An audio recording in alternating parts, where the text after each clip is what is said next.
नमस्कार।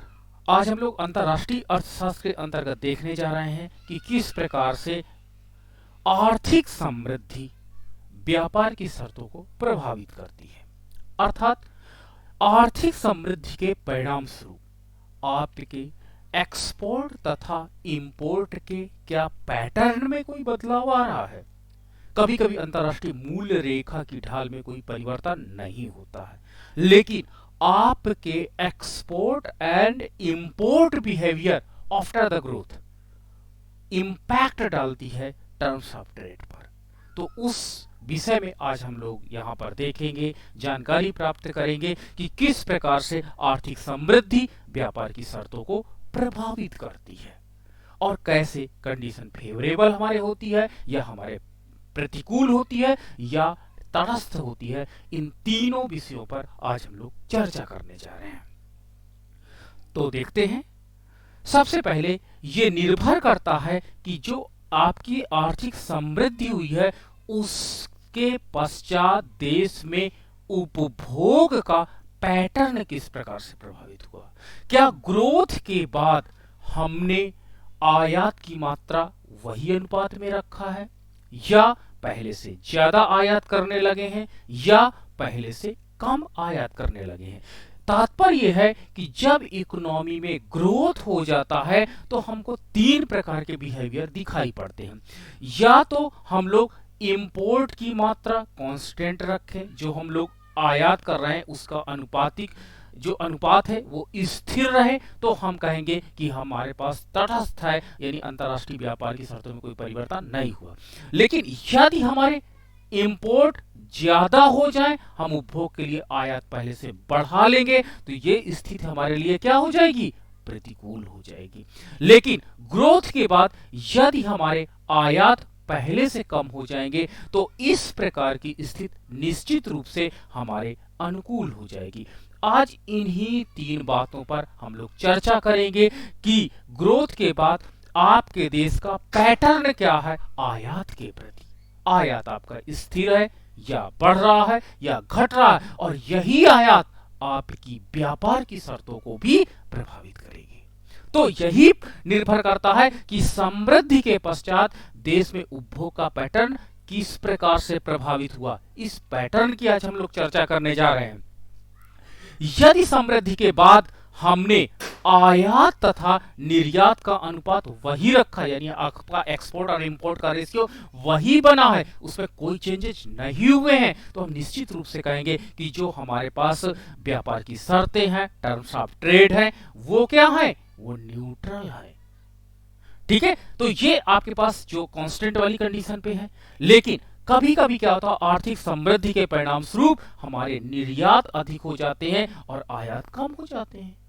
हम ऐसी पॉलिसी अपनाते हैं, एक्सपोर्ट पे ज्यादा फोकस करते हैं, और इसके पूर्व के लेक्चर में अभी आपने देखा होगा कि उसमें एक्सपोर्ट ओरिएंटेड इंडस्ट्रीज पे हम इन्वेस्टमेंट करते हैं। तो हम लोग क्या करते हैं, एक्सपोर्ट निर्यात बढ़ाते हैं और आयात कम हो जाते हैं। तो इस प्रकार जो व्यापार पैटर्न हमारे सामने आता है वो वास्तव में देश के अनुकूल स्थितियों को दर्शाता है, हमारे फेवरेबल में कंडीशन है। हम क्या होते हैं, व्यापार वृद्धि के द्वारा अपनी स्थिति को संभाल रहे हैं।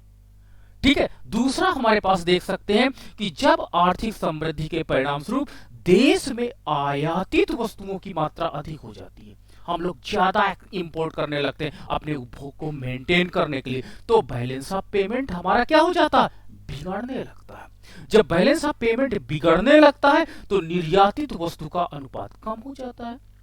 जब हमारे m का मान बढ़ेगा और x का मान घटेगा तो निश्चित रूप से बैलेंस ऑफ पेमेंट हमारे क्या हो जाएगा, प्रतिकूल होता चला जाएगा। और इस प्रकार की स्थितियां व्यापार क्या होती, व्यापार संकुचनकारी शक्तियों को दर्शाती हैं। व्यापार संकुचन हमारे पास दिखाता है और इस प्रकार का व्यापार पैटर्न प्रतिकूल स्थितियों को स्पष्ट करता है।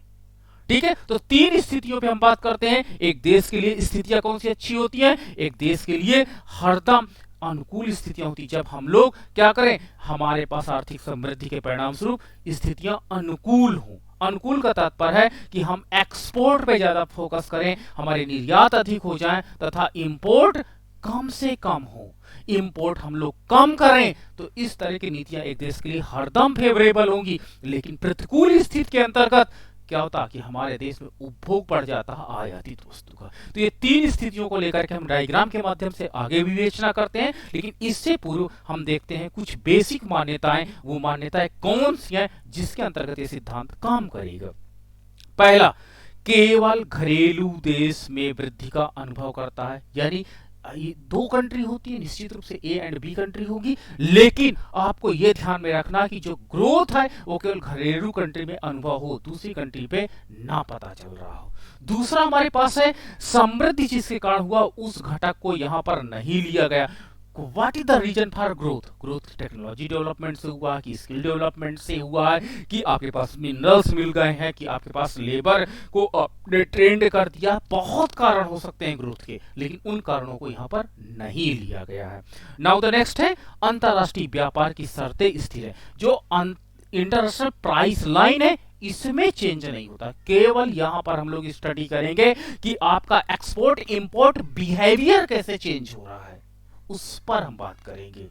ठीक है, नाउ द नेक्स्ट है व्यापार की वस्तु शर्तों को यहां पर दर्शाया गया है। कमोडिटी टर्म ऑफ ट्रेड पे बात की गई है, अन्य पर यहां पर बात नहीं की गई। तो ये चार बेसिक मान्यताओं के साथ हम इस सिद्धांत को देखते हैं और आप देखते हैं डायग्राम के माध्यम से कि कैसे अंतरराष्ट्रीय मूल्य रेखा में परिवर्तन न होने के बावजूद भी आर्थिक समृद्धि के परिणाम स्वरूप स्थितियां प्रतिकूल, अनुकूल या तटस्थ हो सकती है। मैं फिर से रिवीजन करना चाहूंगा कि सपोज दैट आपकी इकोनॉमी में ग्रोथ हो जाता है और ग्रोथ होने के बाद आपका इंपोर्ट एक्सपोर्ट रेशियो, ठीक है, x माइनस एम रेशियो अगर कांस्टेंट बना है, वही है, तो हम इस प्रकार को तटस्थ क्या कह देंगे, व्यापार की शर्तें कहेंगे, तटस्थ है हमारे पास। लेकिन अगर ग्रोथ के परिणाम स्वरूप हमारा देश का एक्सपोर्ट बढ़ जाए और इंपोर्ट पहले से कम हो जाए, एक्सपोर्ट बढ़े इंपोर्ट पहले से कम हो जाए, यानी आयातित वस्तु की मांग कम हो जाए और निर्यात हमारा बढ़ जाए, तो ये हमारे पास स्थितियां अनुकूल होती हैं, ये हमारे पास फेवरेबल कंडीशंस होती हैं। और अगर ग्रोथ के परिणाम स्वरूप हमारे पास निर्यात कम हो जाए तथा आयातित वस्तु का उपभोग बढ़े, तो स्थितियां क्या हो जाती हैं, प्रतिकूल हो जाती हैं। इसे हम व्यापार संकुचन की स्थिति भी कह सकते हैं, यानी व्यापार संकुचन है और ये व्यापार क्या होता है, एक्सपेंस कर रहा, व्यापार फैलाव की स्थिति है। ठीक है, चलिए डायग्राम से देखते हैं और स्पष्ट करते हैं। ये आपके पास रेखा चित्र है, यहाँ पे रेखा चित्र आप देख सकते हो। सबसे पहले हम लोग डिस्कस करने जा रहे हैं कि आपके पास यहां पर एक्स कमोडिटी को लिया गया है, दैट इज एक्सपोर्टेबल, ये आपका एक्सपोर्टेबल कमोडिटी है एक्स, एंड यहां पर हमने वाई कमोडिटी को ले लिया है, दैट इज इंपोर्टेबल। वाई कमोडिटी यहां पर इंपोर्टेबल है, वाई वस्तु को हम आयात करते हैं तथा एक्स वस्तु का निर्यात करते हैं। ये हमारे पास उत्पादन संभावना वक्र है, that is A B. A B उत्पादन संभावना वक्र है। अभी ग्रोथ के पहले की स्थिति को हम स्पष्ट यहां पे कर रहे हैं। अंतरराष्ट्रीय मूल्य रेखा जो आपके पास यहां पर अंतरराष्ट्रीय मूल्य रेखा टी है, वो आपको कहां पर स्पर्श कर रही है, आपको पी बिंदु पर स्पर्श कर रही है। तो P will be production point, ये पी आपका उत्पादन बिंदु होगा, ये आपका उत्पादन बिंदु होगा, ये पॉइंट आप ध्यान दीजिएगा। अब यहां पर उपभोग बिंदु कौन सा होगा, तो यहां पर अब आप देख सकते हो कि इतनी मात्रा का हम लोग एक्सपोर्ट कर रहे हैं, हम इतनी मात्रा का एक्सपोर्ट कर रहे हैं, ठीक है, कितनी मात्रा का, हम लोग एस पी मात्रा का एक्सपोर्ट कर रहे हैं, बदले में क्या करते हैं, एस सी मात्रा का हम लोग इंपोर्ट कर रहे हैं, वाई कमोडिटी का इंपोर्ट कर रहे हैं। और इस प्रकार से हमारा जो कंजप्शन है, कम्युनिटी इंडिफरेंस कर्व है, हम CI1 पर है। तो ये हमारे पास एक्सपोर्टेबल कमोडिटी है XP, तथा SC जो हमारे पास है वो हमारे पास क्या है, इंपोर्ट को दिखाता। तो ये this is the trade triangle है, ये ट्रेड ट्रायंगल है और ये ट्रेड ट्रायंगल ये बताता है कि हमारा एक्सपोर्ट और इंपोर्ट का रेशियो यहां पर है और सी हमारा उपभोग बिंदु है, उपभोग बिंदु है। अब हम ग्रोथ की बात करते हैं कि हमारे देश में आर्थिक समृद्धि संपन्न हो जाती है। आर्थिक समृद्धि के परिणाम स्वरूप हमारा जो उत्पादन संभावना वक्र है वो आगे की ओर शिफ्ट हो जाता है और इसका नया नाम दे देते हैं A1 एंड B1 हो जाता है। A1 एंड B1 हमारे पास क्या हो जाता है, नया उत्पादन संभावना वक्र हो जाता है और हमने एज्यूम किया है कि इंटरनेशनल प्राइस लाइन में कोई परिवर्तन नहीं होता है। तो इंटरनेशनल प्राइस लाइन जो T1 है that is parallel to the TT के पैरेलल है, अर्थात अंतरराष्ट्रीय मूल्य रेखा में कोई परिवर्तन नहीं होता है। बस एक देश का उपभोग पैटर्न आफ्टर ग्रोथ वो व्यापार की शर्तों को प्रभावित कर रहा है। ये टेस्ट आज हम करने जा रहे हैं।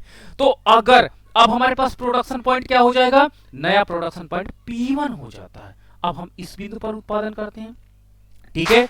अब इस बिंदु पर उत्पादन करने के परिणाम स्वरूप अब हम देखिए कि एक्सपोर्ट और इंपोर्ट दोनों का रेशियो पहले की अपेक्षा वही बना हुआ है। ये आपके पास एक्सपोर्टेबल कमोडिटी है, आपका PS1 एक्सपोर्ट कर रहे हैं, बदले में S1 C1 हम इतनी कमोडिटी का इंपोर्ट कर रहे हैं और वो रेशियो पुनः वही बना हुआ है।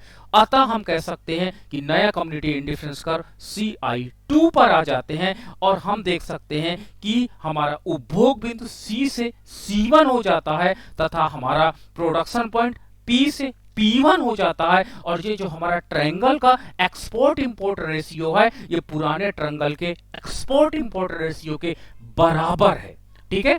आपका ट्रायंगल का जो रेशियो, ट्रायंगल आपका कितना है PSC, दैट इज ये आपके पास क्या हो जाता, जो आपका रेशियो है वो क्या होता, रेशियो आपका बराबर है और रेशियो बराबर होने का मतलब ये हो जाता है ट्रायंगल आपका P1 S1 C1 है। तो हम कह सकते हैं कि ये न्यूट्रल टेक्नोलॉजी को न्यूट्रल व्यापार की शर्तों को दिखाती है कि इसके परिणाम स्वरूप आपके एक्सपोर्ट और इंपोर्ट भी उसी रेशियो से बढ़े हैं जिस रेशियो से आपका ग्रोथ हुआ है। अर्थात आपका जो व्यापार की शर्तों पे यहाँ पे प्रभाव पड़ रहा है वो तटस्थ प्रभाव व्यापार की शर्तों पे हम लोग यहाँ पर टर्म्स ऑफ ट्रेड पे देख रहे हैं, क्योंकि आयात एवं निर्यात का अनुपात बराबर है, अनुपात पूर्ववत है, ठीक है। जो आपका पहले था एक्सपोर्ट इंपोर्ट रेशियो वही फिर से बना हुआ, भले मात्रा दोनों की इंपोर्ट एंड एक्सपोर्ट की बढ़ गई हो लेकिन हम कह सकते हैं कि वो पूर्ववत बना हुआ।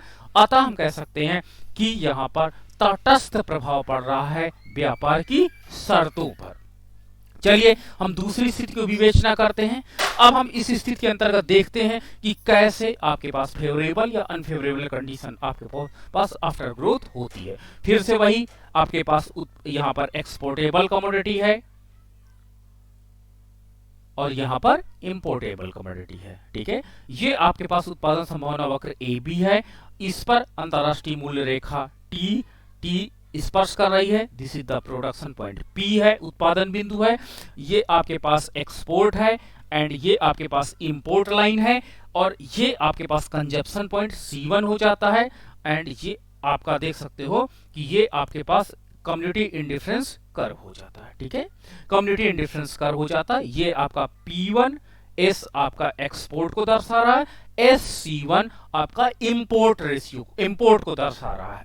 अब ग्रोथ हो जाती है, ग्रोथ होने के बाद नया उत्पादन संभावना वक्र A1 B1 हो जाता है और हम लोग को जो अंतरराष्ट्रीय मूल्य रेखा होती है उसकी ढाल में कोई परिवर्तन नहीं होता है, यानी अंतरराष्ट्रीय मूल्य रेखा वही रहती है। लेकिन ग्रोथ का क्या एक्सपोर्ट इंपोर्ट में प्रभाव पड़ता है, आपके उपभोग पैटर्न में प्रभाव पड़ता है, क्या उससे व्यापारी शर्तें प्रभावित होंगी, ये टेस्ट हम करते हैं। तो ये हमारे पास नया प्रोडक्शन पॉइंट P1 अब हो जाता है क्योंकि ग्रोथ हुई है, ग्रोथ होने से उत्पादन संभावना वक्र नया हो गया है, दैट इज A1 B1 और उस पर अंतरराष्ट्रीय मूल्य रेखा जहां पर टच कर रही है दैट इज P1 पॉइंट, उस पर हम लोग अब उत्पादन करने लगे हैं P1 पॉइंट पर। अब हम देख सकते हैं कि इसके परिणाम स्वरूप जो हमारा एक्सपोर्ट था, एक्सपोर्ट हमारा यहां पर एक्सपोर्ट की अपेक्षा इंपोर्ट हमारा यहां पर डिक्लाइन हुआ है।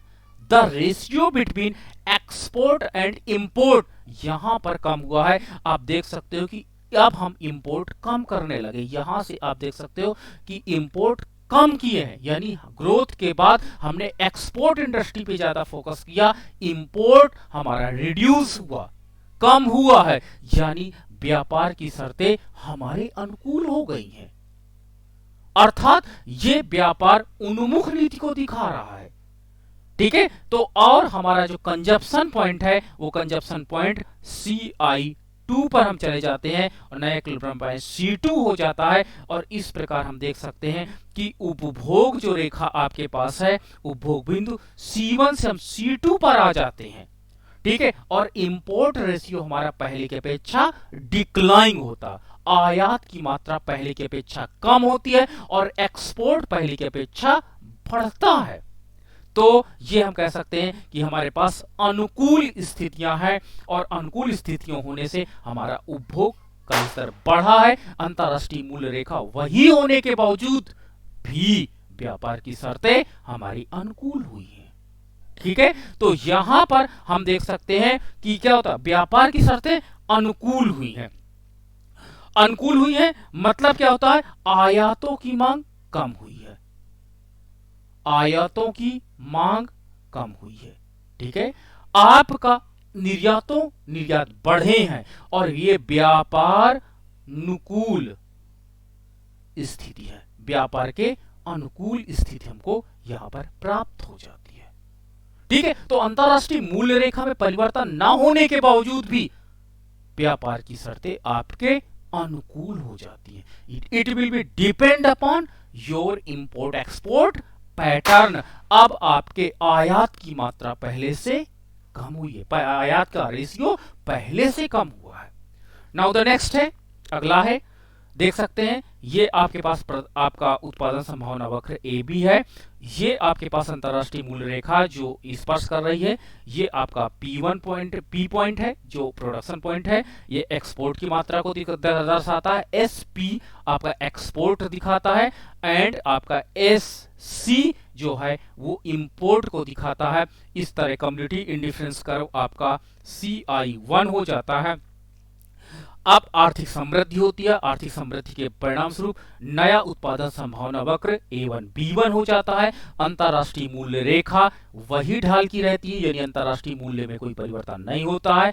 नया हमारे पास ये प्रोडक्शन पॉइंट हो जाता है और हमारे पास ये आपका नया क्या हो जाता है, ये नया प्रोडक्शन पॉइंट P1 हो जाता है।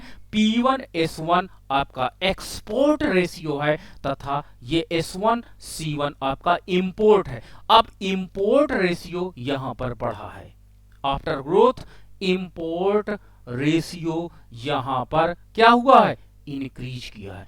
इंपोर्ट रेशियो आयात की दर बढ़ गई है, तो आयात की जब दर बढ़ गई तो ये रेखा का जो है S1 C1 आपका क्या हो जाएगा, बढ़ गया है, जिसके परिणाम स्वरूप हम प्रतिकूल स्थिति, व्यापार की शर्तें हमारे अब क्या हो जाएगी, प्रतिकूल स्थिति को दर्शाता है और हमारा उपभोग बढ़ा पहले से CI2 हुआ है, लेकिन स्थितियां हमसे प्रतिकूल हो गई हैं। अब एक्सपोर्ट इंपोर्ट रेशियो पहले से असंतुलित हो गया है, बिगड़ गया है, अर्थात balance of payment equal to X minus M में X का मान कम हुआ है तथा M का मान बढ़ गया है, इसलिए बैलेंस ऑफ पेमेंट बिगड़ रहा है, व्यापार संकुचित होता चला जा रहा है।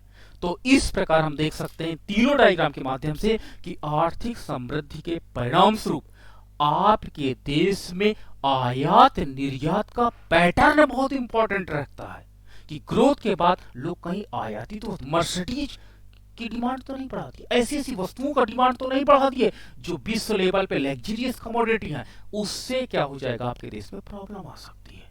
बड़ी बड़ी बिग, मैं तो एग्जांपल के लिए कार्स मर्सिडीज ले सकता हूँ, BMW ले सकता हूँ, ठीक है, कभी कभी आपकी जो wastage of the foreign currency तो नहीं हो रही है। तो इस तरह का हमारे पास स्थितियां देख सकते हैं। तो आज के टॉपिक में हमने ये सारी स्थितियों को आपके साथ डिस्कस किया। सो मच थैंक यू, बहुत जल्द मिलते हैं नेक्स्ट लेक्चर के साथ।